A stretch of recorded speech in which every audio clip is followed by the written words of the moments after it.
Twongeye kubasuhuza abakunzi b'Umugano TV.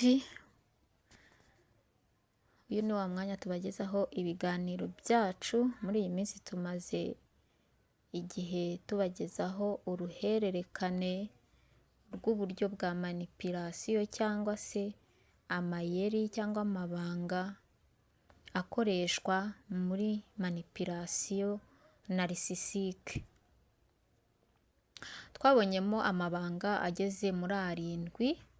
Uyu munsi icyo nakwita nk'igice cya 8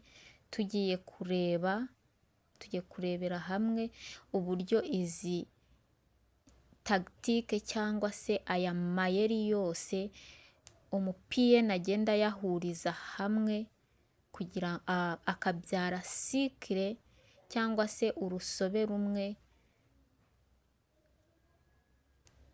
rugenda rugakorerwa ku mu victime bikarangira acanganyikiwe. Ni ukuvuga rero nk'uko tubivuze mu kuba byitwa urusobe cyangwa cycle cyangwa se nk'uko tumaze iminsi tubireba, twabonye ko atari tactique imwe ihagije kugira ngo umupiyeni akore mu byiyumviro n'amarangamutima by'umu victime. Ni tactique zigiye zitandukanye, ni urusobe rwose rugufungira mu kazitiro utabizi, ari nayo mpamvu tubyita cycle ya manipulation. Muri iyi video rero, muri video zabanje twavuze kuri tactique zitandukanye z'ingenzi, hari n'izindi agenda avangamo, nyine ni nko gushyiramo umunyu n'urusenda niko nabivuga, ariko ziriya nizo z'ingenzi umupiyeni akoresha. Uyu munsi rero tugiye gusobanura uko ziriya tactique cyangwa ari amayeri yose zifatanya zigakora nk'urusobe cyangwa cycle imwe, rukafunga amarangamutima n'intekerezo by'umu victime. Urusobe rero cyangwa cycle ni igihe tactique imwe cyangwa se iyeri rimwe cyangwa se ibanga rimwe, urabyita uko ubishaka, igenda ishyigikirana n'indi bigatuma umu victime atamenya aho ikibazo cyatangiriye n'aho kirangirira. Bivuze ngo intego yayo nk'uko twabonye abapervers narcissique bakora niyo gucanganyikisha umu victime. Intego yazo rero ni ukugenda imwe itera ingabo mu bitugu indi, zigenda zihererekanya ku buryo bigeraho umu victime atamenya ngo arava he, intekerezo ze zirava he, zirajya hehe.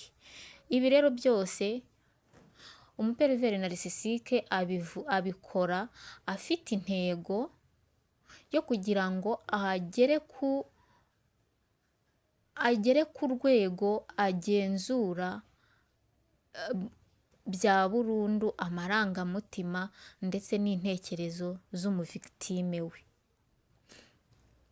Ikindi cya kabiri ni ukugira ngo atandukanye ubwenge bw'umu victime nawe ubwe, ku buryo aba atakibasha kugenzura ubwenge bwe n'imikorere yabwo.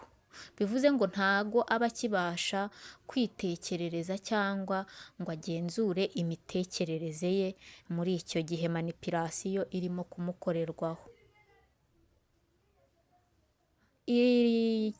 Iyindi ntego ya gatatu niyo kugira ngo amufungiranire muri cycle idasobanutse cyangwa se icyo nakwita nk'akazitiro atabasha we ubwe kwikuramo, atarasobanukirwa ngo ibiri kunkorerwaho ni ibiki. Iyindi ntego ni ugutuma adashobora kwifatira icyemezo. Navuga ngo umu victime agera ku rwego aba atakibasha kwifatira icyemezo cyangwa se ngo yifatire umwanzuro, yewe niyo yaba arimo kubibabariramo kugira ngo azafate icyemezo cyo kugenda, bikaba ihurizo rikomeye no kubitekereza biba biri kure ye.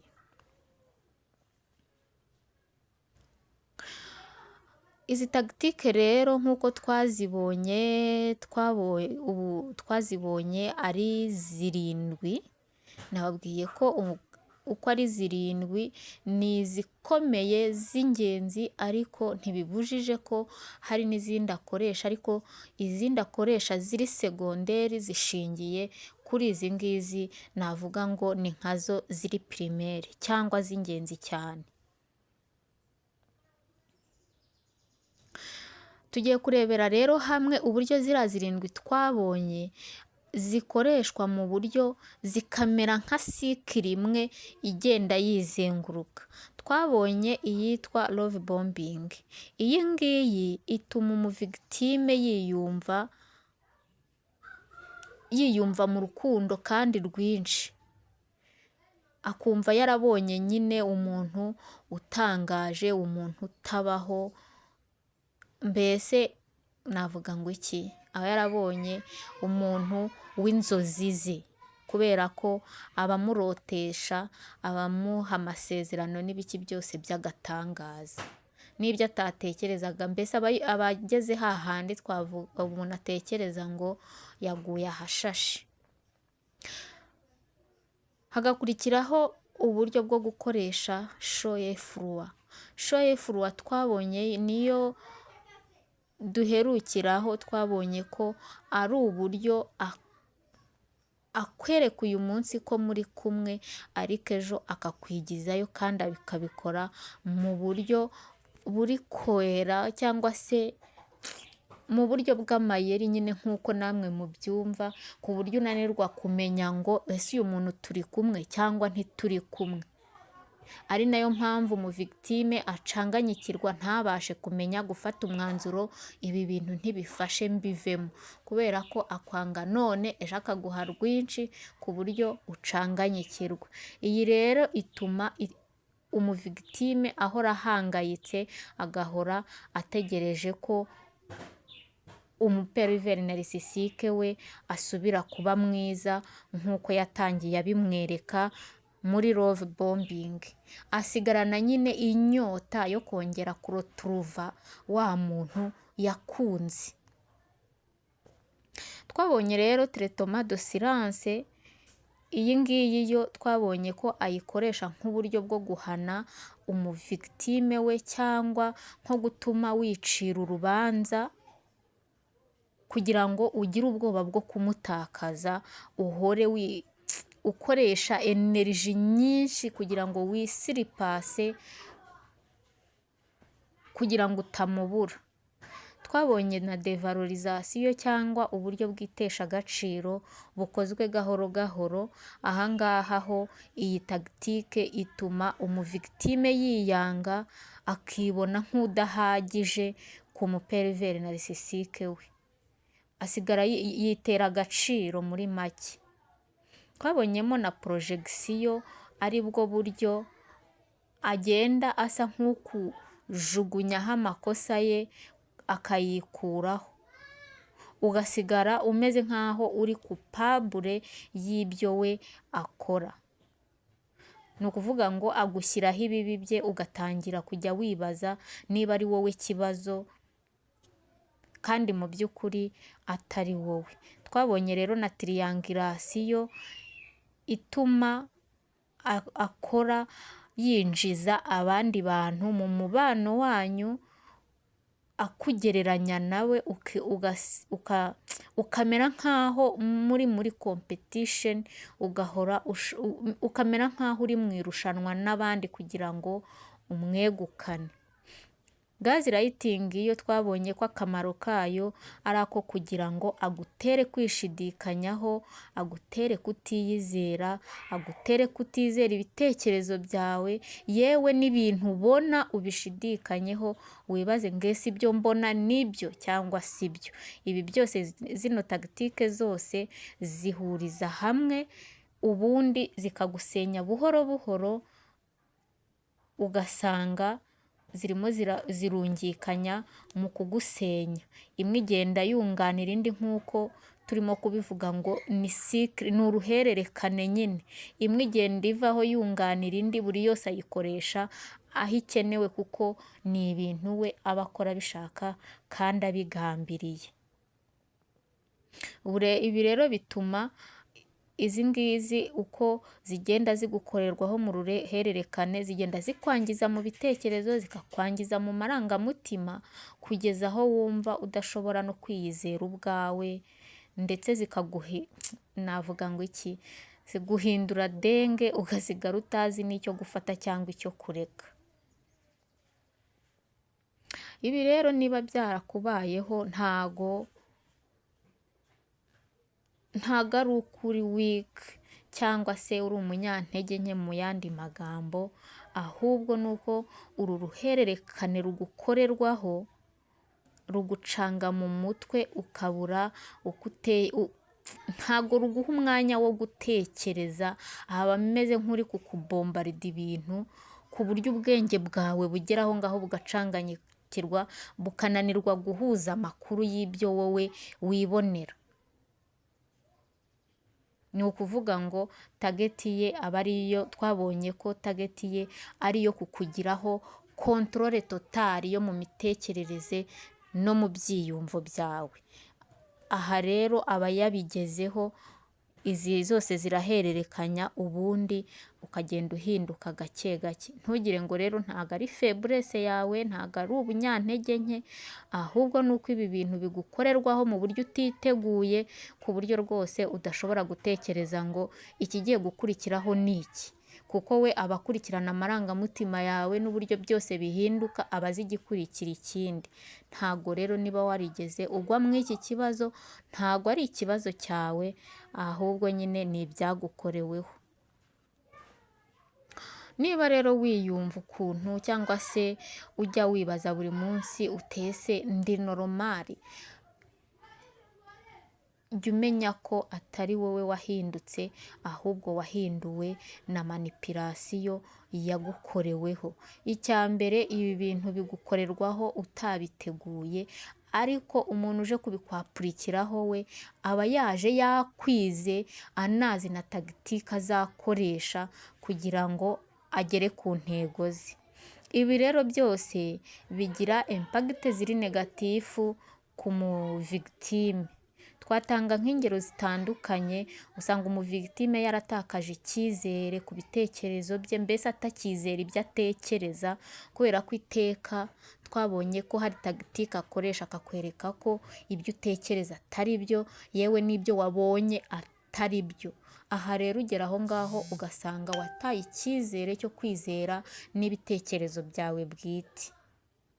Usanga umuvigitime atakibasha kwifatira ibyemezo ndetse n'ibyemezo bye by'ingenzi, kubera ko hari tagitike twabonye atozwa ko ari nkaho ntacyo ashoboye, ugasanga ibintu byose umuvigitime niwe umufatira imyanzuro ndetse n'imureba ku giti cye. Agera hahandi rero agwa mu cyo navuga ngo muri solitude totale, ku buryo yumva ari wenyine, ameze nk'uri mu mwijima w'icuraburindi.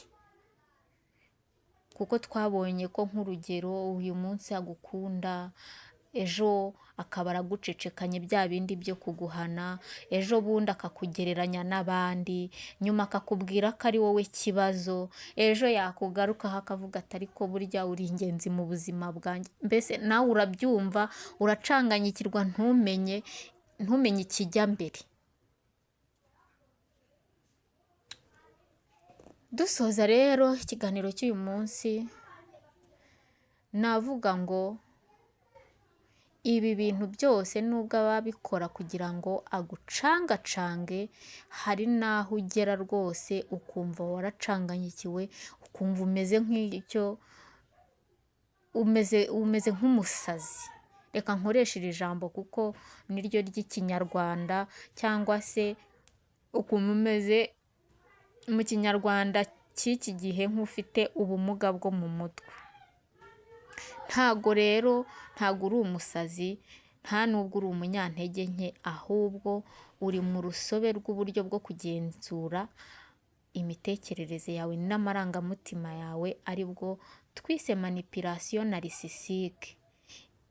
Iyo ubimenye rero uba utangiye no kumenya ngo uru rusobe rumeze gute, aho ngaho niho utangira kuruca intege, noneho ka kazitiro ugatangira gushaka uburyo ugenda ugira ute ugasohokamo. Reka uyu munsi dusoreze aha ngaha, tubonye uburyo uru ruhererekane rwose rugenda rwungikanya kugira ngo manipulasiyo, mbese aba ameze nk'uri kukuvugutira w'umuti. Tubonye rero uburyo agenda abikoresha byose kugira ngo ya manipulasiyo ikore neza. Ubutaha muri video tuzategura uburyo noneho mu gihe umenye ko ibi bintu byagukoreweho, ni gute watangira gushaka kuva mu nzara cyangwa se muri aka kazitiro ka manipulasiyo wafungiranywemo. Icyo nicyo kiganiro tuzabategurira ubutaha, tubararikiye kugikurikira muri benshi, kandi tubibutsa musigare mukanze subscribe, abatarabikora mukande like, kandi mujye muduha n'ibitekerezo byacu kugira ngo tubategurire ibiganiro bibafasha. Turashimira cyane n'abakomeje kudukurikira baduha n'ibitekerezo, muri ingenzi cyane kandi natwe turabakunda. Turabibutsa ko rero umugano ari shene yo gukiriraho no kumenya tugasobanukirwa, turi mu nzira yo kugira ngo tugire ubuzima bwiza cyangwa tugire amagara azira manipulasiyo n'umuhangayiko wayo.